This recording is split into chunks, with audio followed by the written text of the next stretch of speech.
Special report covered by DesiTv USA, courtesy of Ethnic Media Services.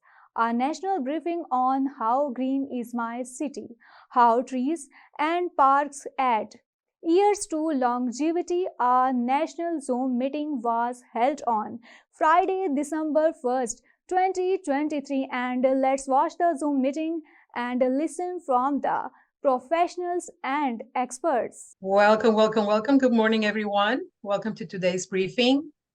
I'm Pilar Marrero, Associate Editor for Ethnic Media Services. The topic today is How Green is My City? How Trees and Parks add years to longevity. As many of our cities have grown, trees and green space are often seen as little more than beautification strategies. Now we know that tree canopy and park space directly affect our health and our survival on Earth. Freeways and palm trees have historically defined Los Angeles as the second largest city in the United States. But new research and the realities of climate change have led to a push for more and better green space and efforts to address inequities in access to parks and shade. Research by UCLA's Fielding School of Public Health found that increasing urban greening, tree canopy, and park space, particularly in green-poor areas, could add nearly 1 million years of life expectancy across Los Angeles County and dramatically improve life for low-income residents of color. Today, our panelists will explore Los Angeles as a case study in the importance of urban greening, explain the link between green space and human health, and map out what it will take to implement changes that benefit the whole city, as an example for other cities across the country. Our speakers include Michael Jarrett, professor at the UCLA Department of Environmental Health Sciences and co-director at the Center for Health Climate Solutions, Fielding School of Public Health. Rachel Mallarich, City Forest Officer for the City of Los Angeles. Marcos Trinidad, Senior Director of Forestry at Tree People. Biz Sang, Project Manager at the Los Angeles Neighborhood Land Trust. And John Christensen, Adjunct Assistant Professor at the UCLA Institute of the Environment, Luskin Center for Innovation, and Laboratory for Environmental Narrative Strategies. We ask speakers to speak slowly for our interpreters in Spanish, Mandarin, and Korean, and we ask reporters to enter questions in the chat. Our speakers are also encouraged to answer questions in the chat throughout the conference if you can. We will send a video of today's briefing and expanded bios with contact information for each speaker to all participants later today. Okay, and now we are welcoming our very first City Forest Officer of the City of Los Angeles. Welcome, Rachel Mallarich, and thank you for being with us. Pilar, I'm sorry to interrupt. I wonder if we could go back to our original order. Michael's here now. Okay, sounds good. Let's go to the original order. I was looking at see if he was on. So UCLA Professor Michael Jarrett, welcome.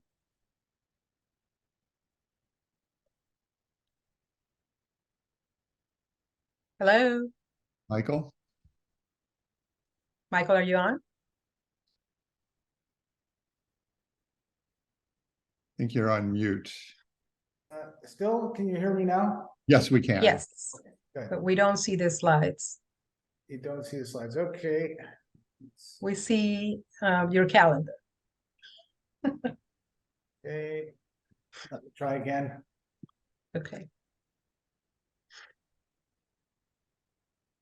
I can also run them if it's easier. Yeah, that might be easier if you don't mind.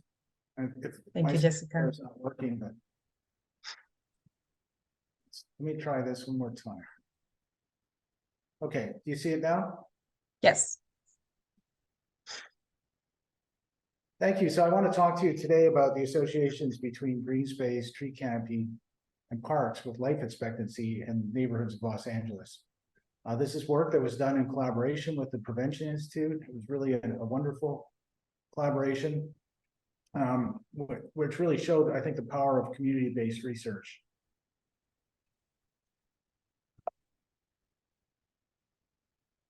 I think Jessica's running. Oh, there it is. Okay. And for anybody that wants to see the full paper, it's here. And I'll just do a shout out to my colleagues at the Prevention Institute, Manuel Aguilera, Alba Yanez, and Jasdeep Baines. When we look at the evidence on green space and health, we can see that contact with nature, both green and blue spaces, so parks, coastal areas, trees, a wide range of human health benefits. And evidence from Los Angeles suggests that green spaces and park access is worse in areas where there are low incomes or large populations of Latinx, Black, and Asian people. The quality of the parks is also worse in these socially disadvantaged areas. So the proposition is that if the parks are unevenly distributed, but they do promote health, that some of the population inequalities that we see in Los Angeles are due to these inequalities in park access. If we look at the human timeline, it's good to be reminded that we evolved in nature, and it's really just been very recently that we've moved into cities. And this has spurred several theories about why nature might be good for our health. The most well-known is by E.O. Wilson, the Harvard ecologist, who coined the term biophilia, meaning that we evolved in nature, so there's an inherent love for nature, trust for nature, there's evolution, so we've adapted to natural stimuli, not artificial input, and that has made us genetically predisposed to react positively to nature. Environmental psychologist Roger Ehrlich built on this with the stress reduction theory. So we have this immediate response. It's not conscious when we see nature. There's stress recovery and relaxation. So we see the savanna, vegetation, trees, and we're prepared to react to nature, but not to built settings. This also has been expanded by the Kaplans, who've said that there's attention restoration. So there's a universal meaning to nature, to people, and general positive values. And there are cognitive mechanisms. And we all know when we're in a modern office how demanding it can be to try to focus, whereas we have this innate fascination when we're in contact with nature. So when we look at the literature, we can see that there's a tremendous amount of evidence that suggests that we have reduced attention deficit disorder, hyperactivity disorder, reduced mortality, reduced cardiovascular illness and respiratory illness, and reduced depression when there's higher contact with nature or a better access. We also see that pregnancy outcomes are improved, so preterm births go down, low birth weights go down, well-being and happiness as measured by validated scales goes up. Cognitive development and brain function in children has also been shown to be improved as academic performance. So against this backdrop, we initiated this collaborative project with the Prevention Institute to assess the association between life expectancy and access to parks, green space, and tree canopy in neighborhoods of Los Angeles. And we hypothesized that life expectancy will have a positive association with measures of green space and parks, and the parks will have a larger impact on life expectancy in areas where without much green space or tree canopy. When we look at life expectancy, there are many different determinants that are listed here.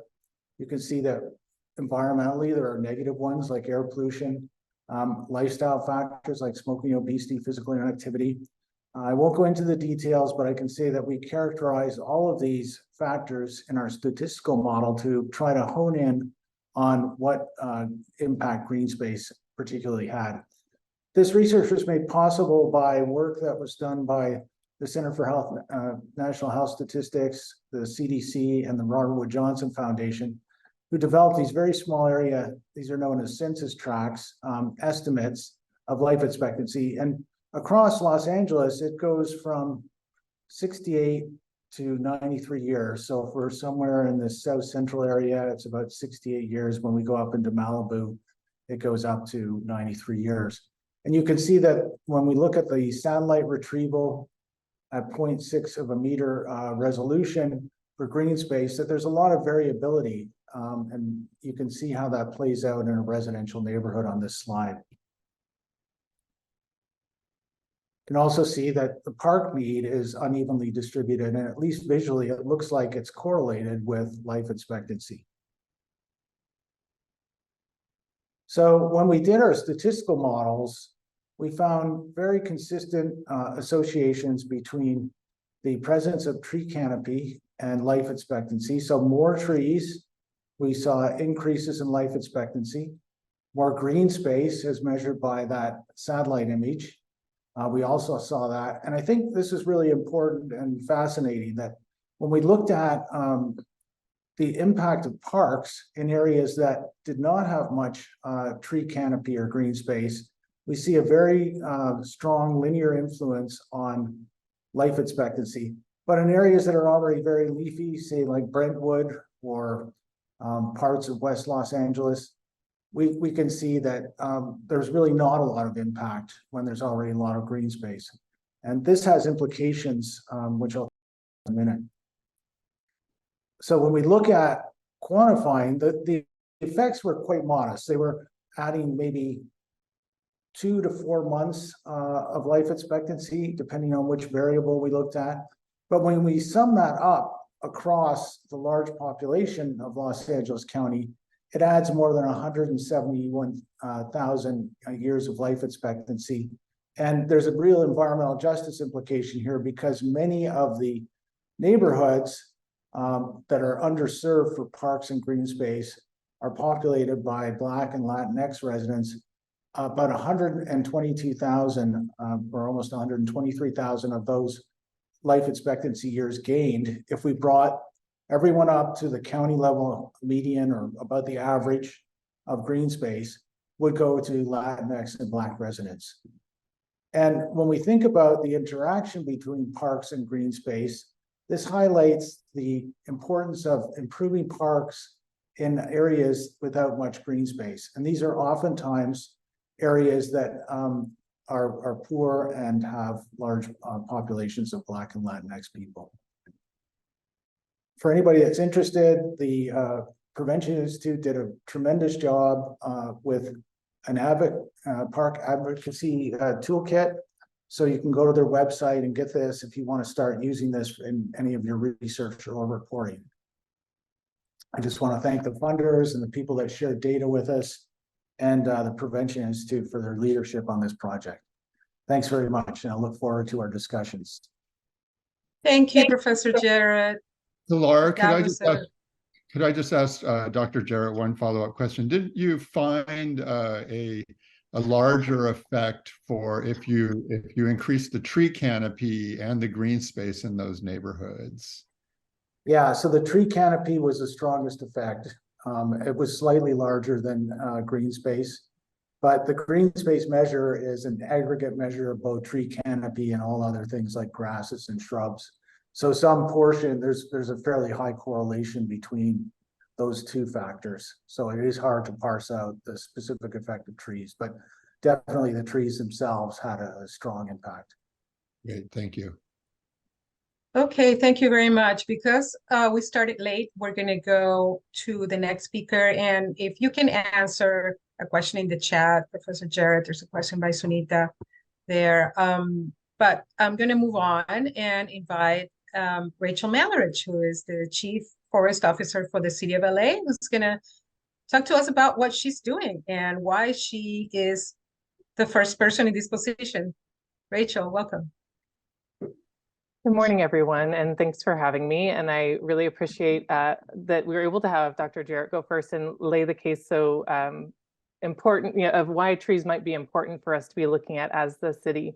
So I am the first city forest officer for the city of LA. I started in this role in 2019, and I oversee the Office of Forest Management that's housed within the Board of Public Works within the city. And we look at collaborating with other departments and ensuring that the city is enacting policies and practices that are going to help ensure that we have more tree canopy, healthier tree canopy for our residents. So one of the big projects that we're working on is our urban forest management plan. So you heard about the importance of trees with the prior speaker and all the health benefits that could be provided to our residents if we made sure that we had tree canopy in all of our neighborhoods. But we really need to have healthy trees in those neighborhoods and have trees live their full lifespan in place in order to achieve those benefits. And so in our office, we talk about what I refer to as the 4 pillars of urban forest management for the city of LA. And those are, which is the one that people frequently think of, let's plant more trees. But the others are equally important. If you don't have all 4, you don't have a healthy urban forest. So we have planting is one, maintenance. How are we taking care of the existing trees in our public right-of-way, our street trees, and in our parks? How are we preserving? So preservation is the 3rd one. How are we preserving existing trees in place when we have new construction, when we have new development? In general, how are we keeping trees in place so that they continue to provide those tremendous benefits to residents? And the 4th one is engagement. And that's acknowledging that in a city, people are a huge part of the urban forest. They can either help the trees be healthy and stay in place, or can have negative impacts.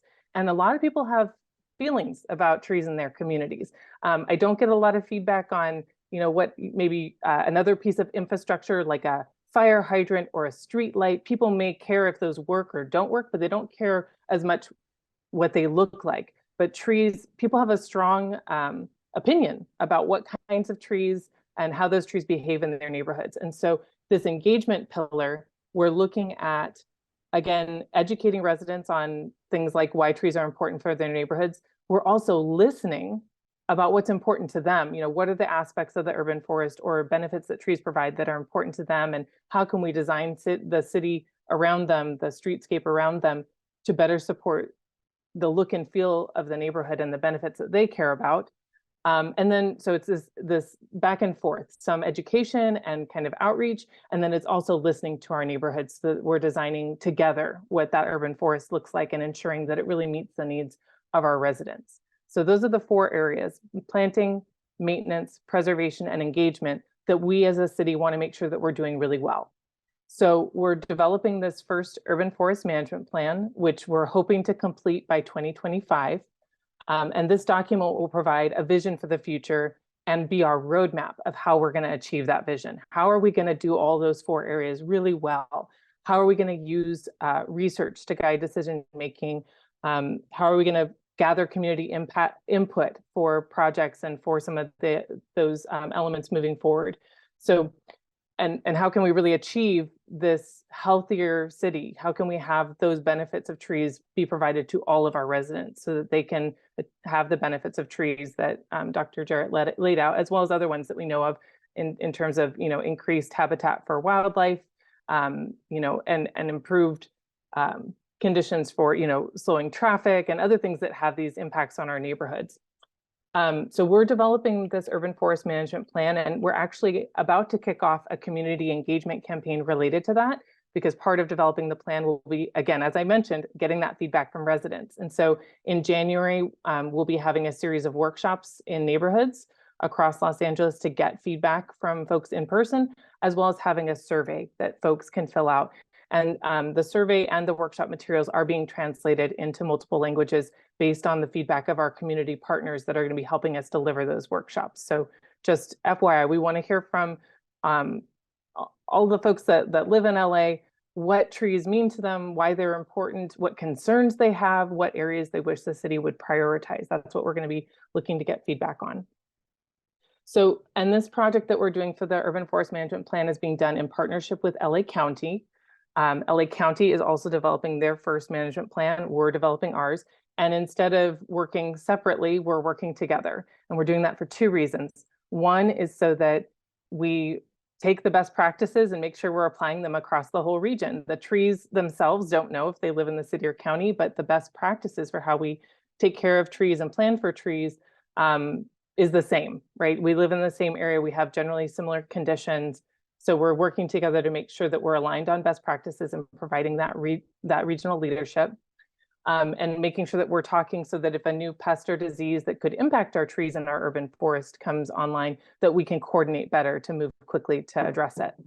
The other reason we're partnering with the county is because we know that we're going to be better off doing joint community engagement and education campaigns.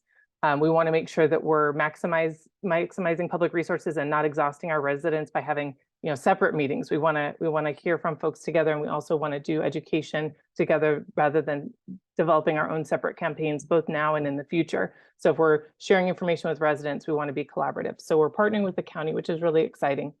And the last thing I'll just share is one of the big components within the UFMP, that's what we are how we're referring to the Urban Forest Management Plan, UFMP, for short, is not just looking at those 4 pillars of urban forest management, but we're also looking very specifically at the issue of tree canopy equity.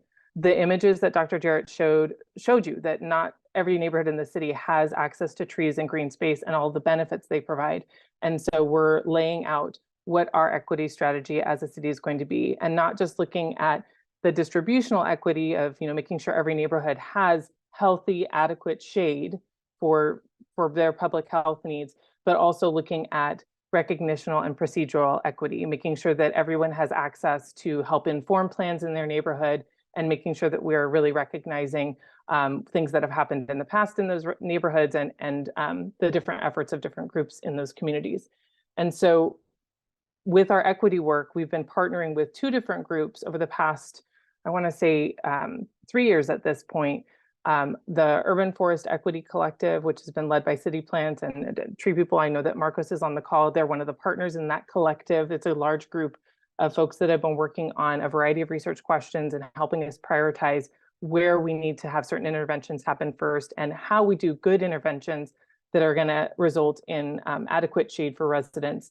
And then the second partnership was with the University of Southern California, USC, their Urban Trees Initiative, and their website, I'm happy to drop in the chat, has a lot of information helping us look at a couple different pilot neighborhoods and thinking about equity criteria. Again, how do we prioritize the areas that have the most need, and how do we do interventions that give us sufficient shade at the end of the day? And the reason that's important is most of the neighborhoods that don't have adequate tree canopy cover, not enough trees, not enough shade, have really small locations available for tree planting. So you think about the neighborhoods you go in where it's all concrete sidewalks, or maybe that grassy strip between the sidewalk and the curb is only 2 feet or 3 feet or 4 feet wide. I can only have city crews plant small trees in those locations, not just small when they're planted, but when they grow to their mature size. We can't have trees in those small spaces that are going to uplift the sidewalk or grow into the building or grow into power lines. So we have to plant really small trees there. And those don't provide us the same benefits. We want large tree canopy covered. We want large areas covered by shade when people are walking in their neighborhoods. And the benefits provided by large stature tree species are significantly greater, exponentially greater than small stature tree species. But the neighborhoods that don't have a lot of shade to begin with only have small spaces for us to plant. And that's part of the reason we've been partnering with these 2 research projects, is to help us understand where should we be doing something different? Where should our design within the city potentially shift to accommodate more access to high quality green space in our neighborhoods? How do we do that in a really thoughtful way that includes the community input? We're not going to come in and change the design of the neighborhood without talking to the residents and understanding their priorities. And then also, how can we be really strategic about where we can get that maximum benefit when we do have new investments? Because currently, if we plant the existing available spaces in those neighborhoods, we may not get to the canopy that we think we need in order to have a healthy, resilient Los Angeles. So I've gone a little bit long, but thank you so much for having me, and I'm happy to answer questions at the end. Thank you. And we have 3 more speakers, so we have to be mindful of the time, but we want to allow Dr. Jarrett to speak. He has something to say. Yeah, I just had a question about whether you're considering the trees that emit less pollen, and perhaps trees that emit lower levels of precursors to air pollution formation, and to offer that we could certainly get students working on that to identify those species if that's helpful to you. I'll just say in response, those criteria are existing data sets that we have within our tree species, a draft tree species selection guide for the city, but be happy to connect with you further to see if there's additional information or research that we could benefit from. Thank you. Thank you so much, Rachel. Some people in the neighborhoods are not really welcoming of trees, and I know this because Amy Schulenberg from sanitation told me that when we went out in the field here in Boyle Heights, where I live, which is one of the shade-starved neighborhoods of LA. Some people think, oh, it's going to make a mess. It's going to be a problem for my property, or it's going to give me trouble, or, simply some people destroy trees. Just young people maybe burn trees. How are we going to address that issue? And you talked a little bit about that, education, but how do you educate? Yeah, so I think there's going to be two things. One is the UFMP document is going to talk a little bit about what education we need to do in the future, what kinds of education campaigns we may need to roll out to help people better understand why trees are important and why we should keep them healthy and in place. But I will say that some of those feelings, my experience, and I know Marcos has also had these experiences, is that when we talk to community members, there is frustration because the trees haven't been maintained. The existing trees have not been well maintained always by the city. And that is, again, one of those 4 areas I say we have to be focused on. If we aren't doing that maintenance piece, we lose some of that public trust. And so the city has been adding additional crews for tree trimming and tree inspection, but we have more that we may need to do there in order to meet the industry standard, which is to visit trees and inspect them and trim if needed every 5 to 7 years. The city's current cycle is closer to 18 years. And so this maintenance issue and having adequate maintenance will, I think, improve some of the public opinion of trees alongside public education. And again, having some listening and making sure that we're aligned with the priorities of the neighborhoods we're working in. Thank you, Rachel. There's a question in the chat about the schools, and I know the school district is working on its own plan, but we're going to move on. If you want to respond in the chat, that's great. Thank you, Rachel. Marcos Trinidad from Tree People, welcome. Hello, good morning, everyone. Can you hear me?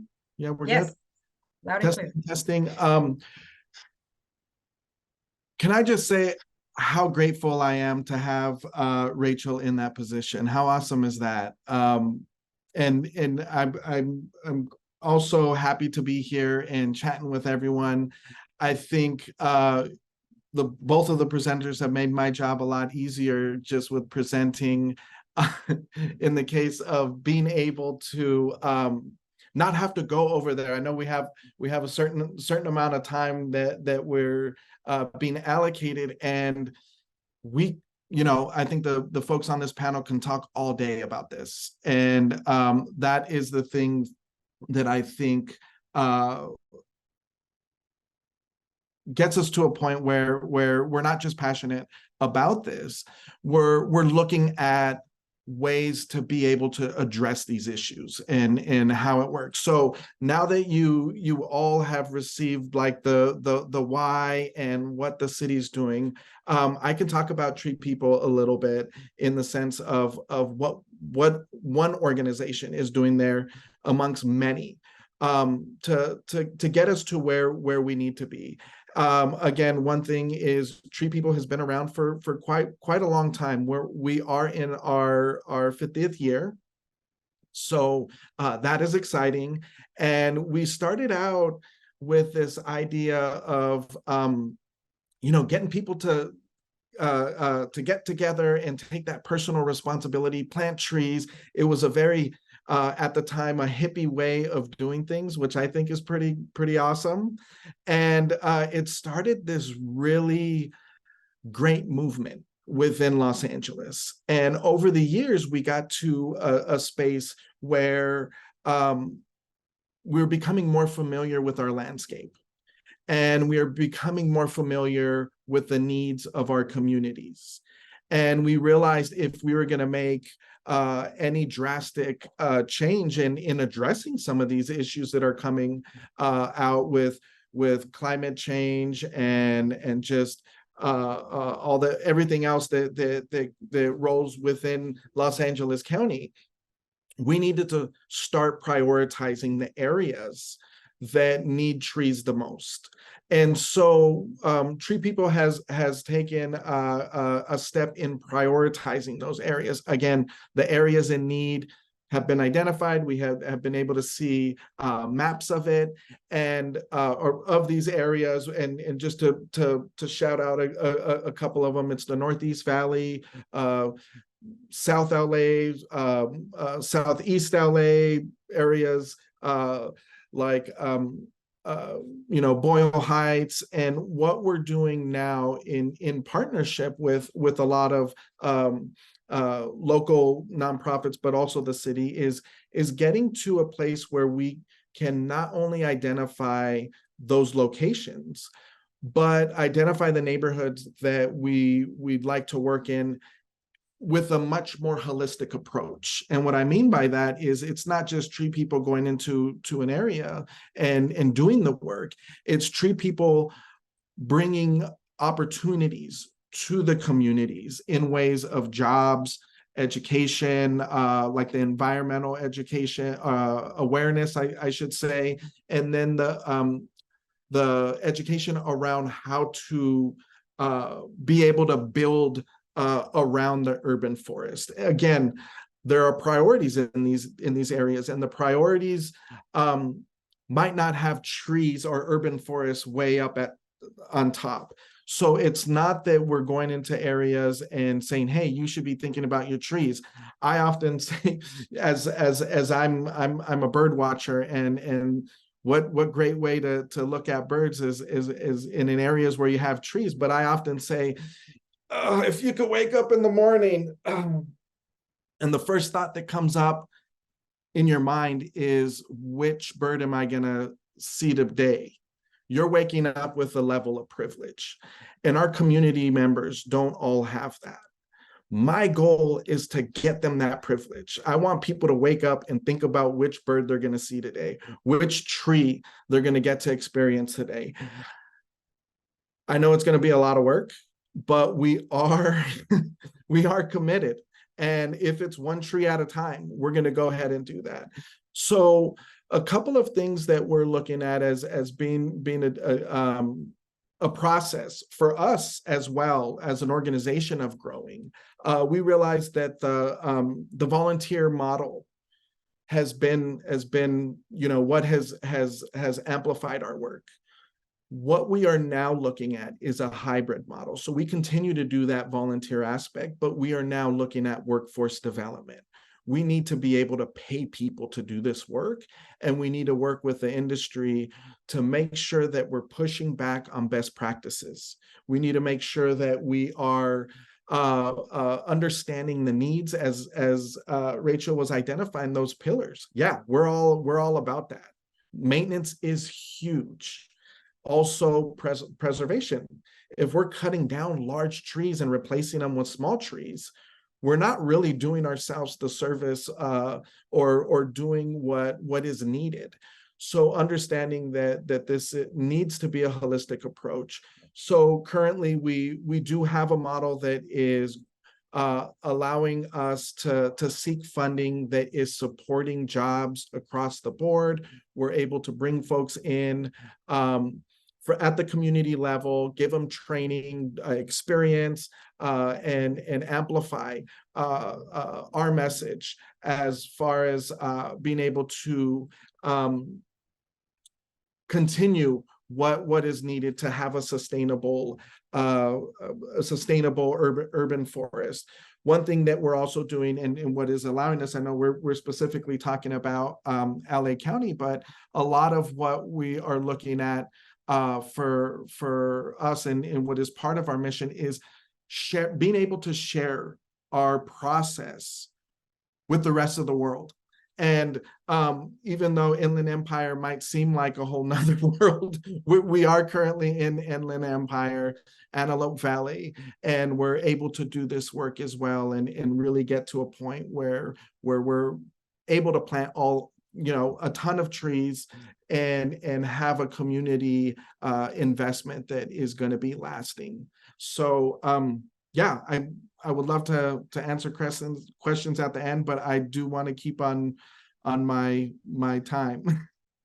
Marcos, there was a question sent to me regarding the issue of whether birds live in hoods without trees. And I live in a street that is very narrow in Boyle Heights, and all I see are vultures in the power lines. So please tell me, how are we going to work on this? And do palm trees help at all? We have a lot of palm trees, but as far as I can tell, they don't really help with this. And not to, I mean, palms are very polarizing, and I don't want to start fights. So one thing I will do, when we take birds into consideration, they are indicator species. They do tell us the health of areas.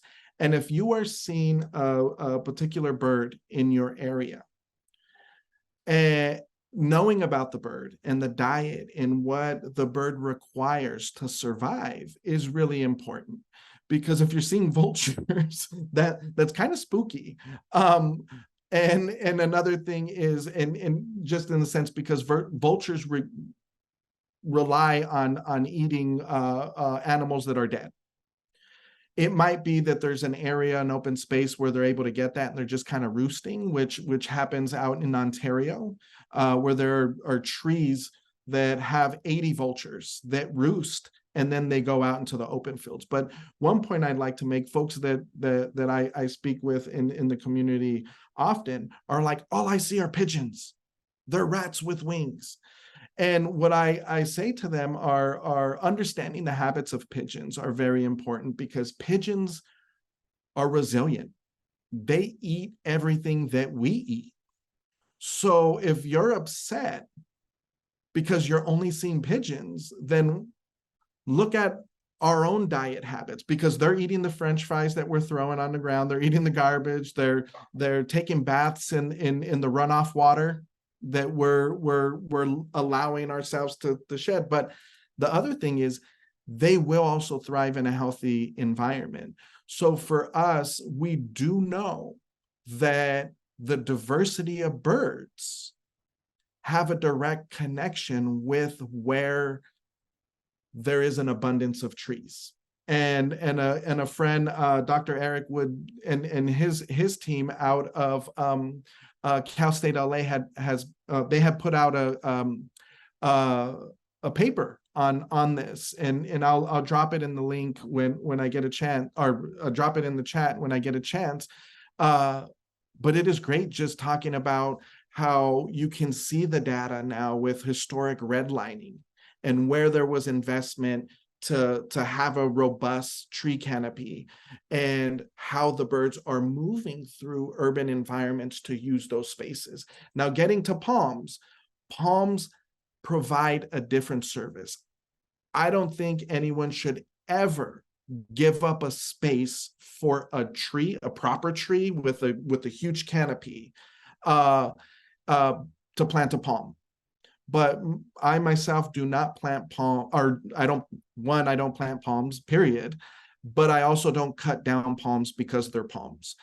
They do provide a service in terms of some birds like hooded orioles, barn owls, woodpeckers, and it's because of their height and their abundance. Thank you, Marcos. We are moving on because we have two more speakers, and so I welcome Biz Zhang from the Los Angeles Neighborhood Land Trust. Hi, everyone. I'm Bees with the LA Neighborhood Land Trust, as Pilar said.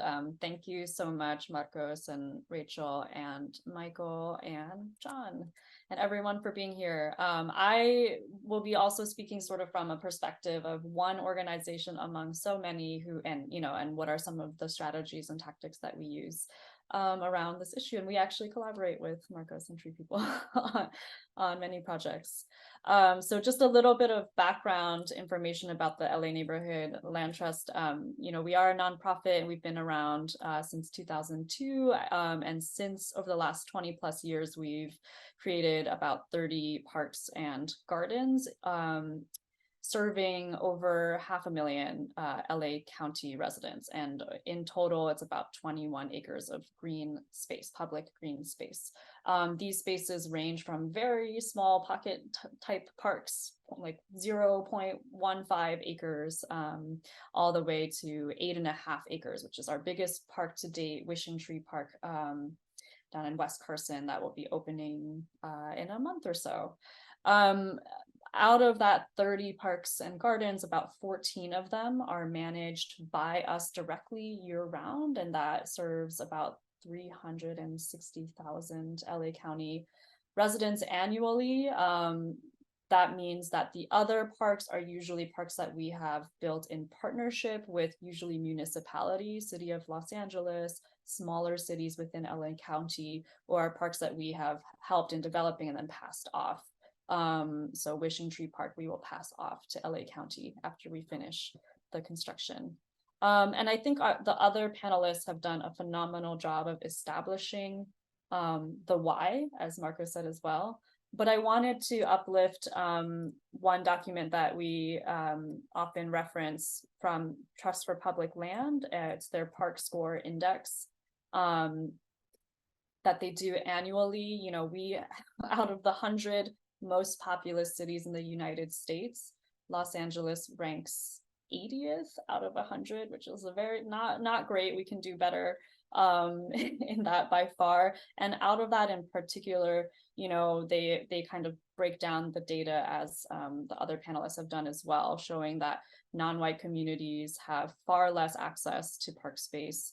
I think 64% less nearby park space than those who are living in white neighborhoods. Or if you want to slice it by class, lower income communities have about 66% less nearby park space than more affluent or higher income neighborhoods. So, you know, our perspective is there's a real need not only to create more public green spaces, you know, and we're talking about parks and gardens to be a part of the ecosystem of the, you know, and part of the urban forest canopy that the other panelists have spoken of. So not just to do this, but to do it explicitly from an equity and justice lens, so that all communities, especially those who have historically and thus intentionally been under-resourced, actually have the access to green space, to the benefits of safety and wellness outdoors, all of those studies that Dr. Jarrett shared earlier. And this also means going the extra mile with our projects. So not just saying, here's a plot of grass for, you know, here's a lawn, but, you know, but going the extra mile with climate resilience, with drought tolerant plants, with a universal design serving community members who have various disabilities or mobility challenges, and, you know, and justice in general in all realms of our lives. So, you know, I'll kind of share a little bit more from 3 core pillars that we practice from, and I'll put that in the chat. The first pillar is community engagement and advocacy. The second is park design and development. And the third is park and garden stewardship. So thinking across space and also across time. And I'm actually going to start with stewardship because the conversation about maintenance is really exciting to me in terms, you know, to reframe as one of stewardship. So of the parks that we ourselves own and maintain, right, operate and maintain, we steward them through a practice of hiring park stewards from within each neighborhood where those parks and gardens are located. So these are part-time employees that work approximately 10 hours or so a week, but they really become and lead, you know, in their communities, strengthening connections between residents, between our stewardship network, between us and our community partners and municipalities. So they are the folks who are, you know, really allowing these public green spaces to thrive and to serve beyond just being some kind of green oasis. Additionally, you know, in our stewardship pillar, we think a lot about our youth, and so we have operated a garden apprenticeship program, or the GAP program we call it, since 2013. Have worked with over 350 students in South LA in 9th through 12th grade, really thinking about how we can arm the next generation with the knowledge and skill sets to operate in park equity and food sovereignty spaces. You know, developing leadership skills, public speaking skills, and understanding of how we got here so that we can understand how to move forward.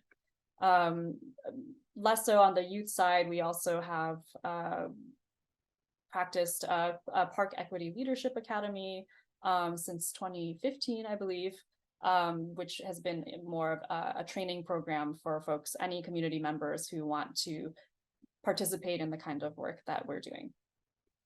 And I can speak to more of that to anyone who's interested off of this call. In terms of park design and development, and I'll say that I acknowledge that myself as a project manager, this is where a lot of the work that I do comes into play. My background is as a community organizer, but I'm also licensed as an architect in California. And so, you know, how do we implement is the big question. How do we connect funding sources, outreach and community engagement, you know, in relationship with communities, and actually, you know, break ground and move through design and construction phases to transform acres of space, you know. So that is work that thankfully we never do alone. So one example that we're really excited to be a part of is the South LA Eco Lab, which we're part of alongside Marcos and Tree People, you know, and a lot of other partners in South LA. We also have exciting projects across the county right now. We have a small park we're working on with the city of Hawthorne. We have projects in the works in Maywood, in Cudahy, and also in Watts. One of the ways that we are able to leverage our strengths is through a project that perhaps John will touch on too, which is the LINK program, which is Link Advocates, Governments, Families, and Parks. So we are part of 2 of those projects where we are partnered as a nonprofit with more technical expertise with a community-based organization that has the relationships in those areas. So Link South LA is one of our partnerships, and Link Southeast LA is one of our partnerships as well. And the idea is, you know, when municipal agencies or other governmental entities are, you know, themselves under-resourced or don't have the capacity to build and renovate multi-benefit parks, how do we pull in all of these types of actors, nonprofits with technical expertise or community-based organizations with these really strong relationships to place? How do we all kind of find our position in there?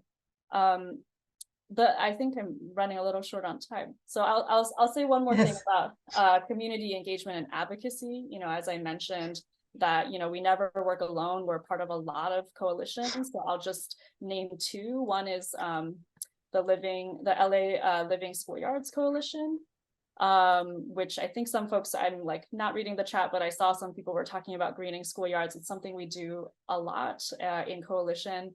We are active. We have a memorandum of understanding that with LA Unified School District, which is a valued partner for us, and we have done many schoolyard greening projects where we're taking out asphalt and actively putting in climate resilient and kind of like culturally specific and well-loved amenities.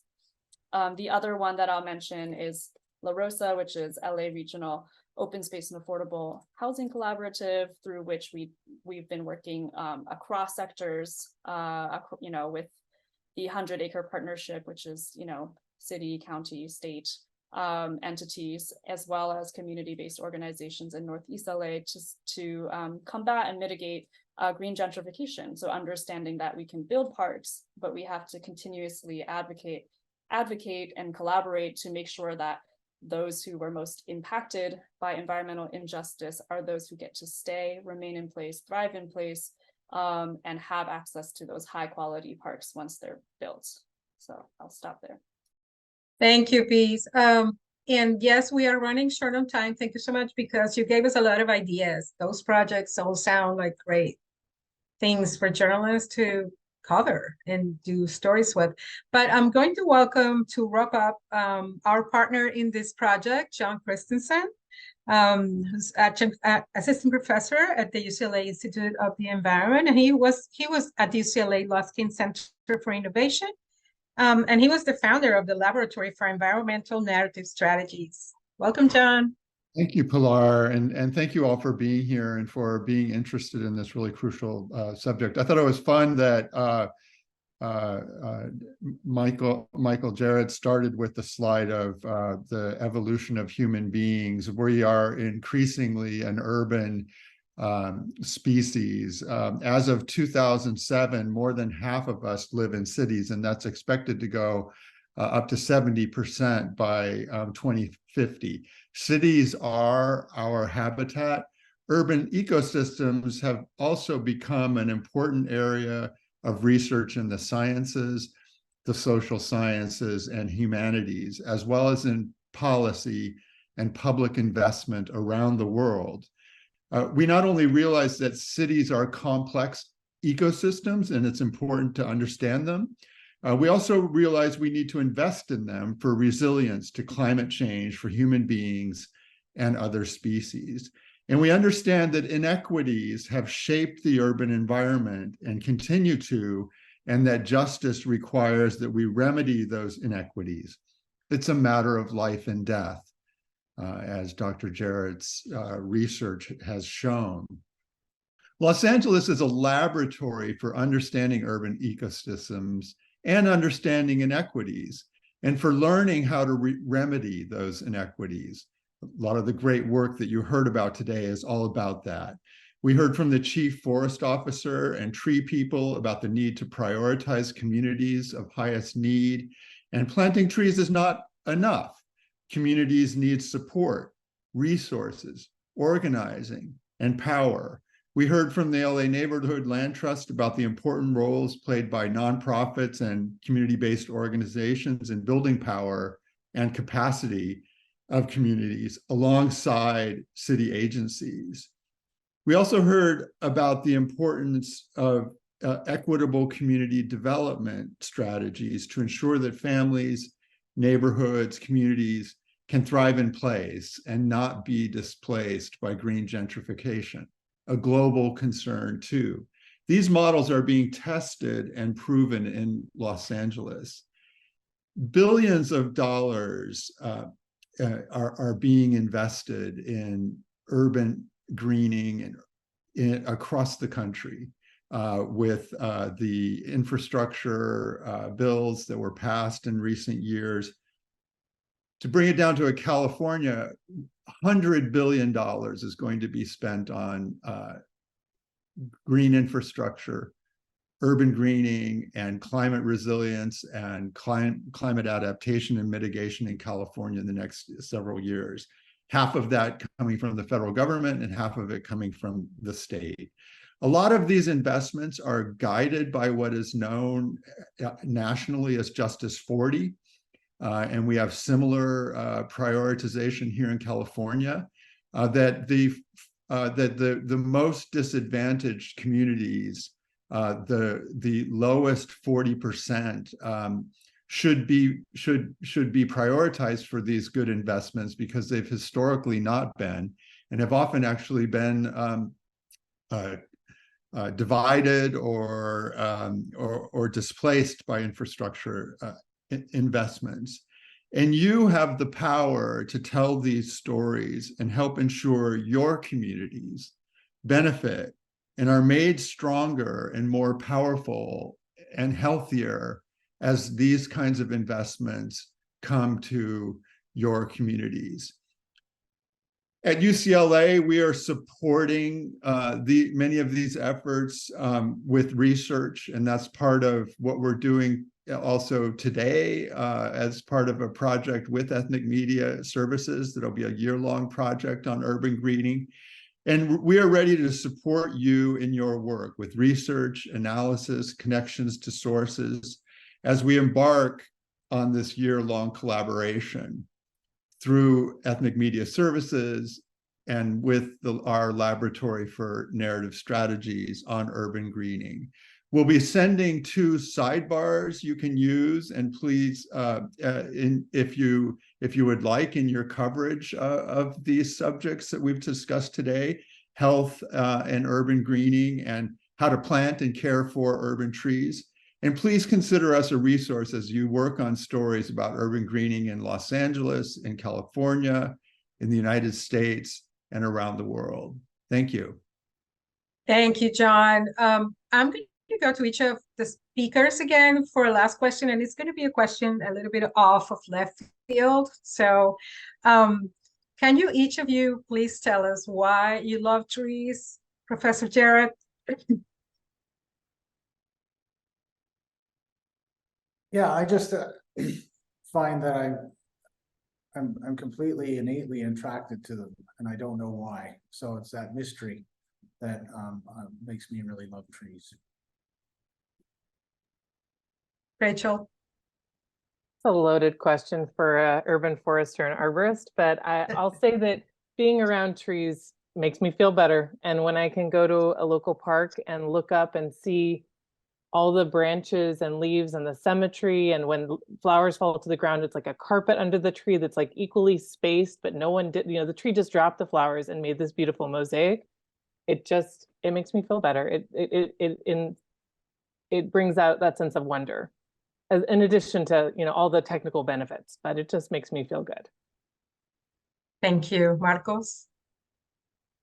Yeah, thanks for the question. I could say like all the shade. I mean, as you can see out my window, I have sun coming in.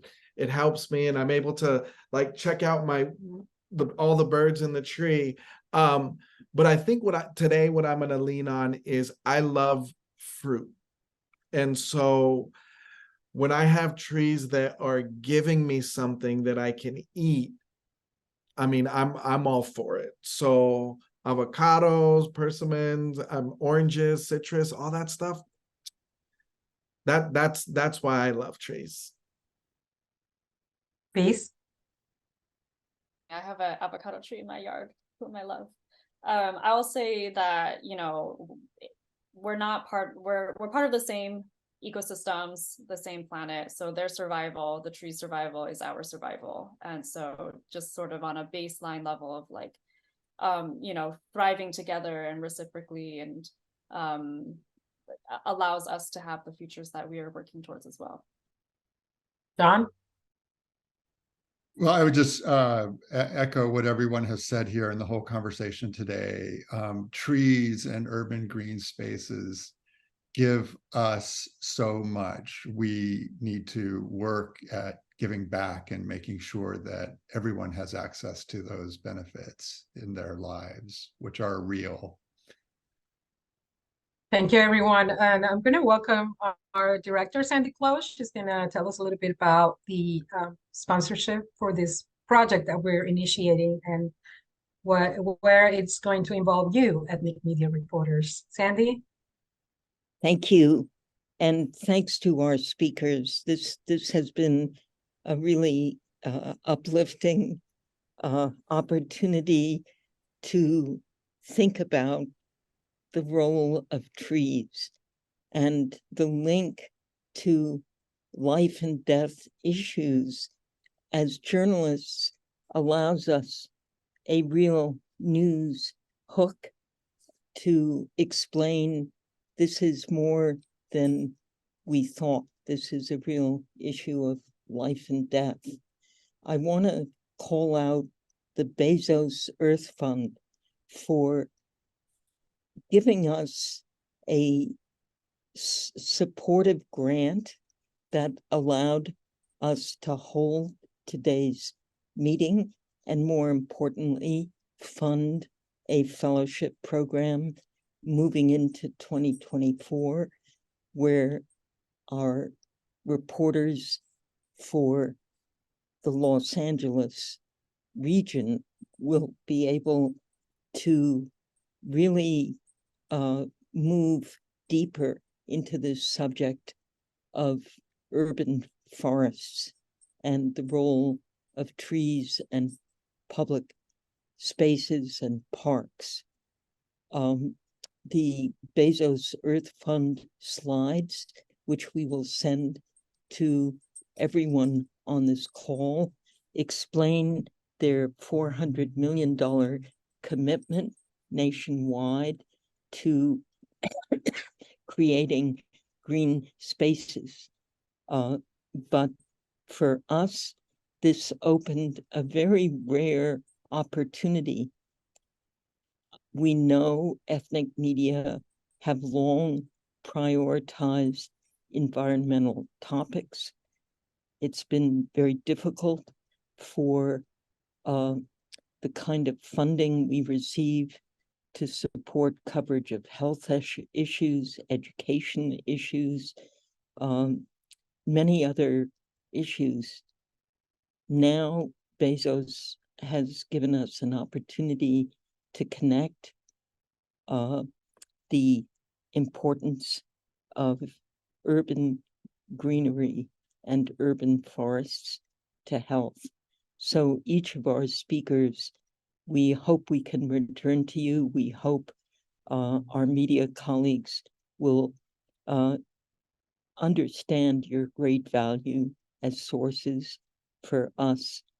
And we will be in touch with everyone in our network to talk about this unique opportunity to expand our coverage of the environment, and especially give voice, I think, for many of us, to our love of trees. Thank you all for joining, and thank you, John, for your summary, and Pilar for your moderation. Rachel Malarick, you are the first, I guess, urban forestry person, which our media in other cities may now begin to question why their cities don't have someone like yourself. Tree people, we are so glad to reconnect with you and look forward to working with both you and Biz Zhang and other nonprofits so we can make this truly a Los Angeles showpiece for community engagement. The idea that community engagement is critical to the success of urban greening is your 4 lessons, Rachel, I'll take away from this event, along with the message that this truly is a life or death issue for our cities and their residents. Learned a lot. Thank you so much. And our conference is now closed.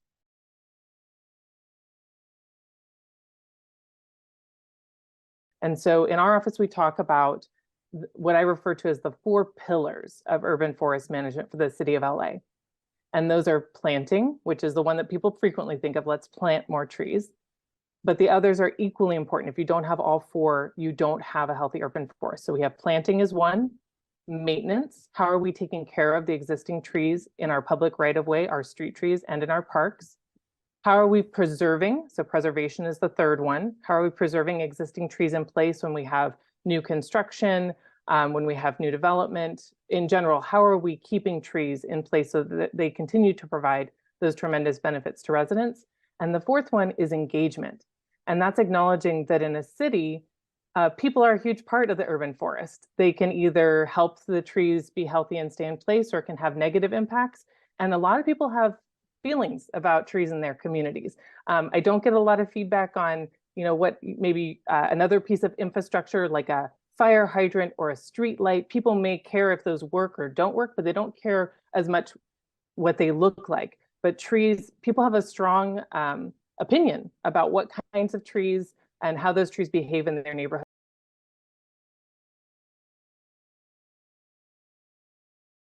Who developed these very small area, these are known as census tracts, estimates of life expectancy. And across Los Angeles, it goes from 68 to 93 years. So if we're somewhere in the South Central area, it's about 68 years. When we go up into Malibu, it goes up to 93 years. And you can see that when we look at the satellite retrieval at 0.6 of a meter resolution for green space, that there's a lot of variability. And you can see how that plays out in a residential neighborhood on this slide. can also see that the park need is unevenly distributed, and at least visually, it looks like it's correlated with life expectancy. So when we did our statistical models, we found very consistent associations between the presence of tree canopy and life expectancy. So more trees, we saw increases in life expectancy. And there's a real environmental justice implication here, because many of the neighborhoods that are underserved for parks and green space are populated by Black and Latinx residents. About 122,000 or almost 123,000 of those life expectancy years gained. If we brought everyone up to the county level median or about the average of green space, would go to Latinx and Black residents.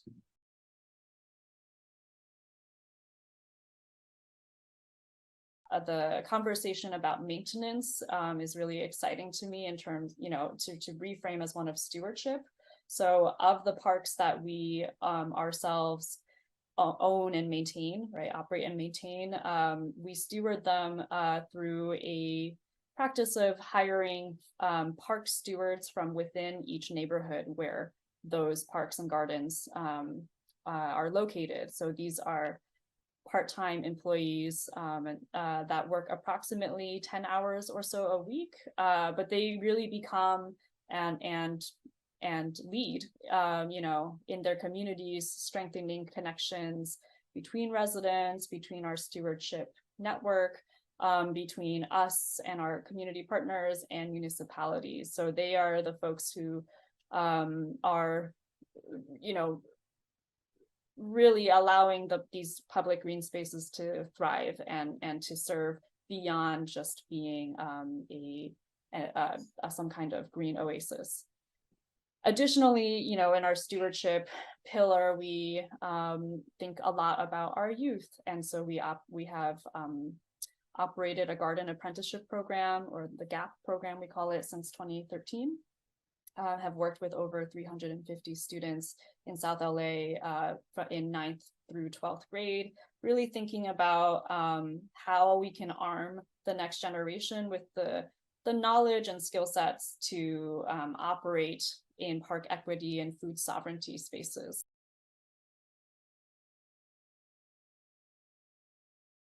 We realized if we were going to make any drastic change in addressing some of these issues that are coming out with climate change and just everything else that rolls within Los Angeles County, we needed to start prioritizing the areas that need trees the most. The city is getting to a place where we can not only identify those locations, but identify the neighborhoods that we'd like to work in with a much more holistic approach. And what I mean by that is it's not just tree people going into an area and doing the work.